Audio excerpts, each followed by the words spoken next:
Most people waste years of their life being managed by people who aren't qualified to manage a parking lot. Here's what nobody tells you. Idiots don't look like idiots. They show up as your boss, your friend, your partner, your family member. They come disguised as advice, as concern, as opportunity, and the moment you let your guard down, they've already rented space inside your head, shaped your decisions, and quietly rewired what you believe is possible for you. Today, I'm going to hand you the exact mental tools to identify them early, exit cleanly, and protect the one thing they're always targeting: your focus. Let me tell you something that took most people in this room probably a decade to figure out, and some of you still haven't. The dangerous ones, the people who drain your energy, derail your goals, and quietly sabotage your progress. They don't announce themselves. They never walk in wearing a sign. They don't introduce themselves as a problem. They show up as the loudest supporter in the room. They show up as the person with all the advice. They show up as the one who always has an opinion about your life while their own life is quietly falling apart in the background. The first skill you need, before boundaries, before exit strategies, before any of that, is pattern recognition. Not people judgment, not cynicism, pattern recognition. There is a difference. Judgment is emotional. Recognition is clinical. And the moment you start seeing behavior as data instead of personal interaction, everything changes. You stop taking things personally. You start taking things seriously. Here's what the pattern actually looks like. It starts subtle. It always starts subtle. There is a consistency in how certain people respond to your wins. Watch that. Most people celebrate with you on the surface, but there is a specific type of person who cannot sit comfortably in your success. Something in them shifts. The energy changes. Suddenly there is a but. Suddenly there is a concern. Suddenly they are reminding you of a risk you hadn't thought about, a problem on the horizon, a reason why this might not work out the way you think. They dress it up as wisdom. They package it as care. But what it actually is noise designed to pull you back to their level. The second part of the pattern is how they respond to your boundaries. Healthy people, when you say no, when you pull back, when you protect your time, they adjust. They respect it. They might not love it, but they respect it. The other type, they escalate. They guilt. They reframe your boundary as an attack on them. Suddenly, you setting a limit becomes you being selfish, cold, difficult, or changed. That reaction right there is one of the clearest signals in human behavior. Normal people don't punish you for having standards. Only people who were benefiting from your lack of standards do that. Now here is where it gets interesting, and this is the part most people miss completely.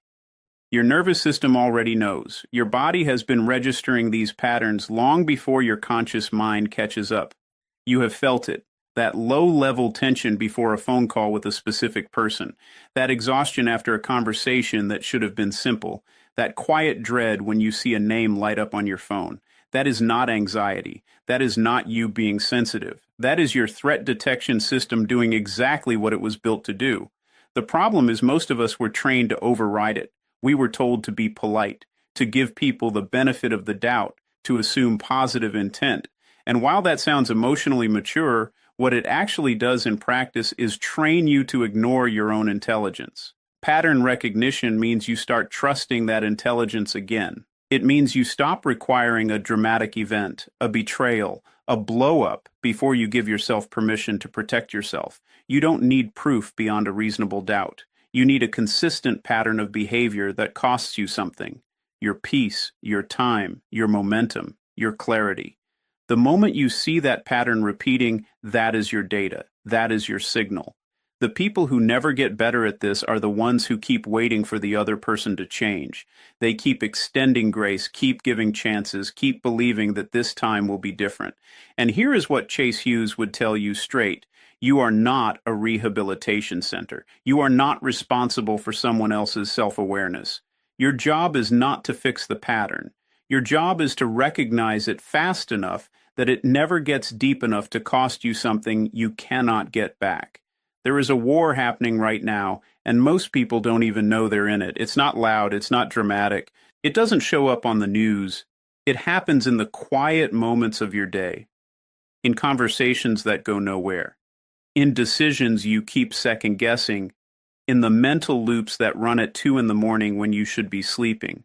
The war is for your attention. And the frightening part is that most of the people stealing it from you don't even know they're doing it. They're not evil. They're not plotting against you. They're just unconscious. And unconscious people in your life are expensive. Your mental bandwidth is not unlimited. Every neuroscientist, every performance researcher, every behavioral psychologist will tell you the same thing. The human brain has a finite capacity for high-quality thinking in a given day. That capacity is your most valuable resource, more valuable than your money, more valuable than your time, because money can be made back. Time is debatable. But the quality of your thinking, your ability to solve problems, make decisions, create, build, and move forward, that runs on a fuel that drains fast and restores slowly. And the wrong people in your life are running that tank empty before you even start your day. Here is how it actually happens. It doesn't happen in one big dramatic moment. It happens in accumulation. It's the text message that pulls you out of deep focus. It's the conversation that plants a seed of doubt about a decision you already made. It's the person who brings you their chaos disguised as a need for advice, downloads their anxiety into your mind, and then walks away feeling lighter while you sit there carrying something that was never yours to carry. Each one of those interactions costs you something neurologically. Each one pulls processing power away from the things that actually matter. And when you add them up across a day, across a week, across a year, you start to understand why some people feel like they're always busy but never actually moving forward. The people who drain your bandwidth fall into recognizable categories. There is the crisis manufacturer, the person whose life is always on fire, always urgent, always requiring your immediate emotional response. There is the doubt installer, the one who doesn't attack your ideas directly, but asks just enough questions to make you feel uncertain about what you were perfectly clear on 5 minutes ago. There is the circular talker, the person who brings you the same problem repeatedly, never applies anything you offer, and somehow always leaves the conversation needing more from you. Each of these types operates differently on the surface but accomplishes the same thing underneath. They consume your mental resources without generating any return. What makes this dangerous is that most of us were wired to be responsive. We were rewarded as children for being helpful, attentive, and available. That wiring runs deep. So when someone pulls on your attention, something in you responds automatically before you even make a conscious choice. That automatic response is what needs to be interrupted, not with coldness, not with walls, but with awareness, a deliberate pause between the stimulus and your reaction where you ask one simple question. Does engaging with this move anything forward, or does it just feel urgent because someone else made it urgent? Protecting your mental bandwidth is not about becoming unavailable. It is about becoming intentional. It is about understanding that every yes you give to someone else's noise is a no you are giving to your own clarity. The highest performers in any field, the ones who consistently produce at a level that looks almost unreasonable to everyone around them, they are not smarter. They are not more talented. What they have that most people don't is protected cognitive space. They have created environments, habits, and relationship filters that keep the drain low and the signal high. Your focus is not just a productivity tool, it is the thing your entire future is being built on. Every goal you have, every version of yourself you are trying to become, every problem you are trying to solve, all of it requires sustained, high-quality attention over time. The moment you treat that attention as something anyone can access at any time for any reason, you have already handed over the most important thing you own. Nobody teaches you how to leave. Think about that for a second. We spend years learning how to enter things, how to start relationships, how to join teams, how to begin conversations, how to show up. But the exit? That part gets left out completely. And because nobody teaches it, most people handle exits the worst possible way. They either blow things up dramatically, burning every bridge in sight just to feel like they had some control, or they stay too long, quietly absorbing damage, telling themselves it will get better, waiting for a moment of clarity that never comes. Both of those are expensive. Both of those cost you something. And both of them are completely avoidable when you understand that exiting cleanly is a skill. And like every skill, it can be learned. The first thing you need to understand about the exit strategy is that timing is everything. Most people wait for a crisis to justify leaving. They need a big enough reason, a final straw, something they can point to and say, "That is why I left." That need for justification is deeply human, but it is also deeply costly. Because by the time the final straw arrives, you have already absorbed hundreds of smaller straws that have been quietly compressing you for months, sometimes years. You don't need a dramatic event to justify protecting yourself. A consistent pattern of depletion is reason enough. A relationship or dynamic that consistently costs you more than it returns is reason enough. Waiting for the explosion means you are already inside the blast radius. The second thing you need to understand is that most people make exits emotional when they should make them structural. An emotional exit looks like a confrontation, a long conversation, a final argument where you try to make the other person understand what they did wrong. And that impulse makes complete sense. You want acknowledgement. You want them to see it. You want the closure that comes from someone finally getting it. But here is the hard truth that most people spend years learning the painful way. People who operate at a low level of self-awareness cannot give you the closure you are looking for. They don't have the internal tools. You will leave that conversation more frustrated than when you entered it, and now they have something new to react to, something new to make about themselves, something new to use against you. A structural exit is different. A structural exit means you quietly, deliberately, and without announcement begin reducing access. You stop volunteering information, you become less available without making your unavailability a statement. You respond slower, engage shorter, invest less, not out of anger, not out of punishment, but out of simple resource management.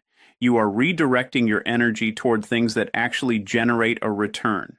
The beauty of a structural exit is that it requires no confrontation, no explanation, and no permission. You do not need the other person to agree that you should leave.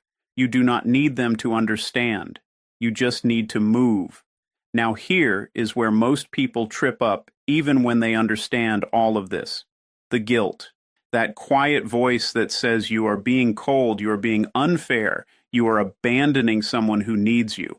That voice is not your conscience. That voice is your conditioning. It is years of being rewarded for selflessness and penalized for boundaries talking.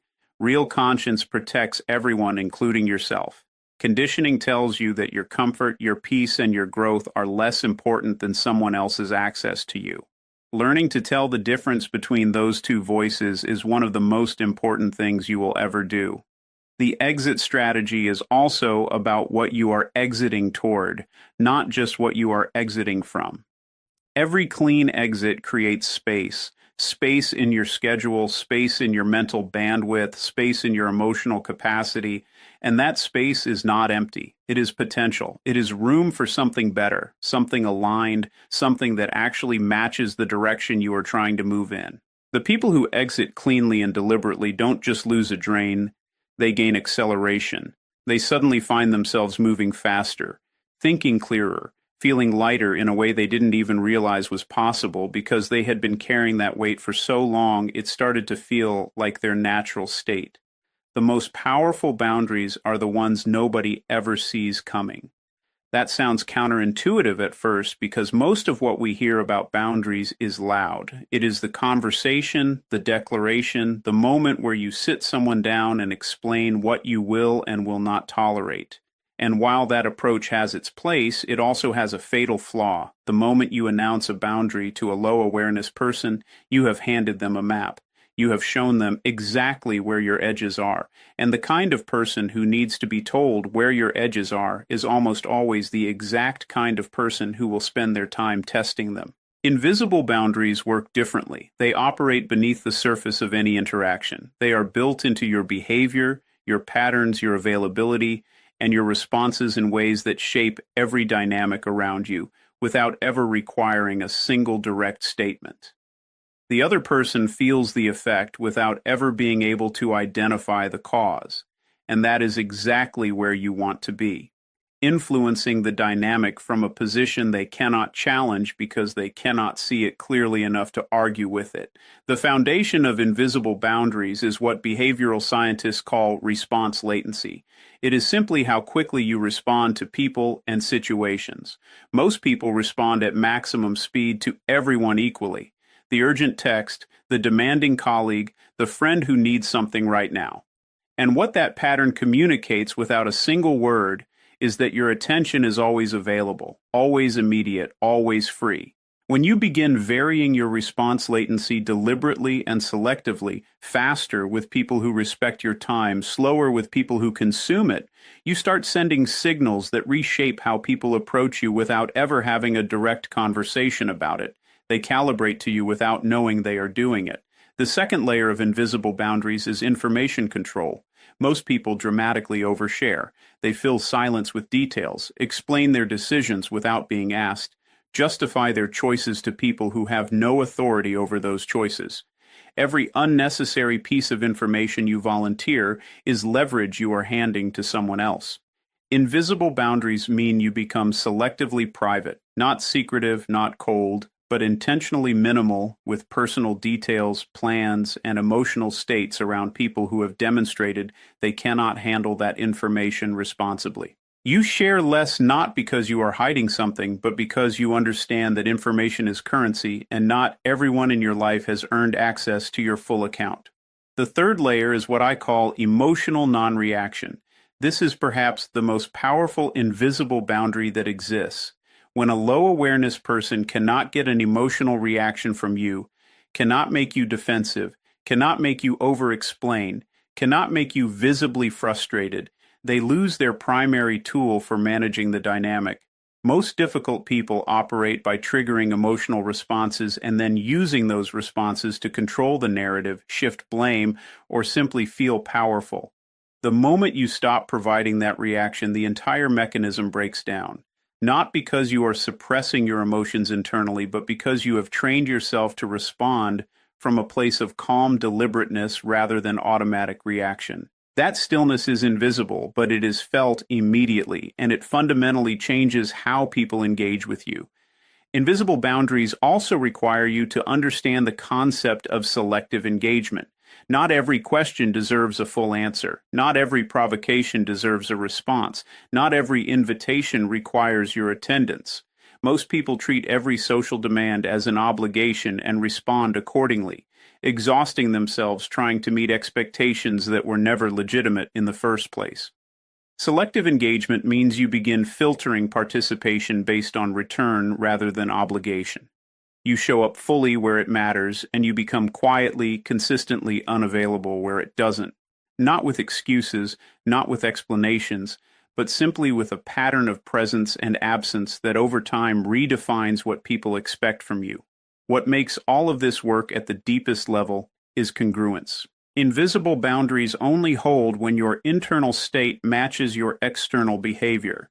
The moment there is a gap between what you feel and how you act, people sense it, not consciously, but in that instinctive way, humans read each other below the level of words. When you are genuinely unbothered, genuinely selective, genuinely operating from a place of internal clarity about what you will and will not allow into your space, that energy radiates outward and creates a field around you that the wrong people simply find it difficult to penetrate. There is a version of you that has been trained by the wrong people. That is not an insult. That is just an honest observation about how human beings work. From the moment you were old enough to interact with the world, you began learning how to respond to it. Every reaction you received, every consequence that followed your behavior, every dynamic you were repeatedly exposed to, all of it was quietly writing code in your nervous system. Code that runs automatically. Code that fires before your conscious mind even has a chance to weigh in. And for most people, a significant portion of that code was written by exactly the kind of people this entire speech is about. Low awareness, high drain individuals who taught you that their comfort mattered more than your clarity. That code shows up in very specific ways.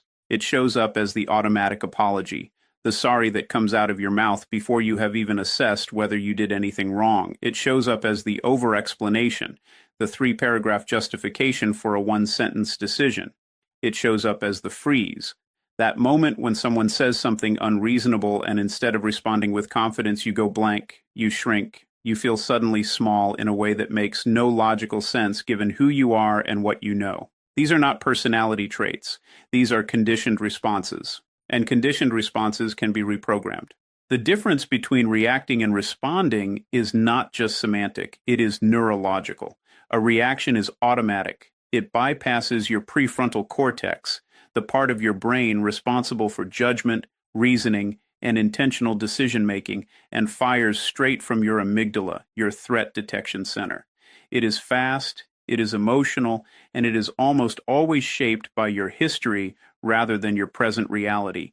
A response is deliberate.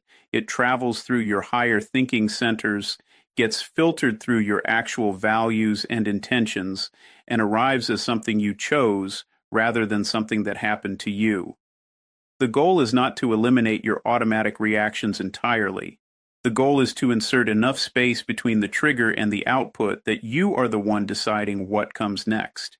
Here is how you begin building that space in real time. The moment you feel a reaction rising, the defensiveness, the guilt, the urge to over-explain, the impulse to immediately fix someone else's emotional state, you pause. Not a dramatic pause, not a pause that signals to the other person that something is happening, a quiet internal pause that lasts just long enough for your prefrontal cortex to come back online. In that pause, you ask yourself one question: is this response mine, or is this a program running from someone else's influence? That question alone, practiced consistently, begins to create a separation between who you actually are and the conditioned version of you that learned to survive around difficult people. Reprogramming your response also means deliberately exposing yourself to discomfort in low-stakes situations, so that high-stakes situations stop feeling catastrophic. Most people avoid small discomforts constantly. They change the subject, they deflect, they laugh things off, they agree when they don't actually agree. And every time you do that, you are reinforcing the neural pathway that says discomfort is dangerous and must be avoided at all costs. When you start sitting in small discomforts intentionally, holding eye contact a beat longer than feels natural, letting silence exist without rushing to fill it, saying no to something minor without offering a reason, you are literally rewiring your nervous system's threat response. You are teaching your brain through repeated experience that discomfort is not the same as danger. The people in your life who operate at a low level are counting on your old programming. They have learned, consciously or not, exactly which buttons produce which responses in you. They know how to trigger the guilt. They know how to activate the people-pleasing. They know how to make you feel responsible for their emotional state. That knowledge is their leverage. And the moment you reprogram your responses, the moment the buttons stop producing the expected outputs, that leverage disappears completely. They push the button and nothing happens. They escalate and you remain steady. They create urgency and you move at your own pace. That steadiness is not coldness and it is not indifference. It is the clearest possible signal that you are now operating from your own internal system rather than the one they helped install. You will become the average of the people who have the most access to you, not the people you admire from a distance, not the people you follow online, not the mentors you have never met whose books sit on your shelf. The people who actually get into your space, who get your time, your attention, your unguarded moments, your real thoughts, your fears, your plans, your energy, those people are shaping you whether you are conscious of it or not. That is not motivational language. That is neuroscience. Mirror neurons, social contagion, behavioral entrainment, the research is overwhelming and consistent. Human beings unconsciously synchronize with the people they spend the most time around. Their speech patterns, their risk tolerance, their emotional baseline, their beliefs about what is possible, all of it drifts toward the people in closest proximity, which means your inner circle is not just a social preference, it is a developmental environment. And like any environment, it either accelerates your growth or quietly limits it. Most people build their inner circle by accident. They keep the friends they made when they were a different version of themselves. They maintain relationships out of history rather than alignment. They stay connected to people simply because those people have always been there, because cutting them loose feels disloyal, feels arrogant, feels like a statement about who you think you are now versus who you used to be. And that feeling is understandable, but it is also one of the most expensive feelings you will ever indulge. Loyalty to history at the expense of alignment to your future is not virtue.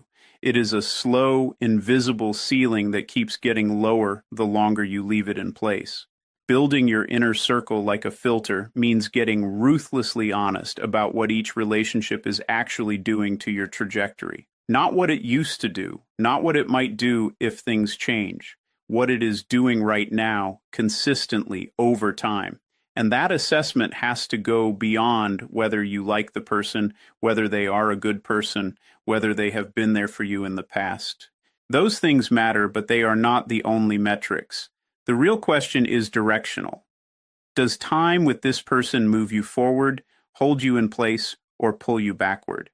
That question applied consistently to every relationship in your life will show you things that are uncomfortable to see but impossible to unsee once you have seen them. The filter works on multiple levels. The first level is energy, who leaves you more alive after an interaction and who leaves you depleted. The second level is mindset, who expands your sense of what is possible and who consistently shrinks it with their skepticism, their fear, their need to keep you in a version of yourself that is comfortable for them. The third level is behavior, who is actually doing something with their life, who is in motion, who is building, who is solving, who is growing in a direction that challenges you by proximity alone.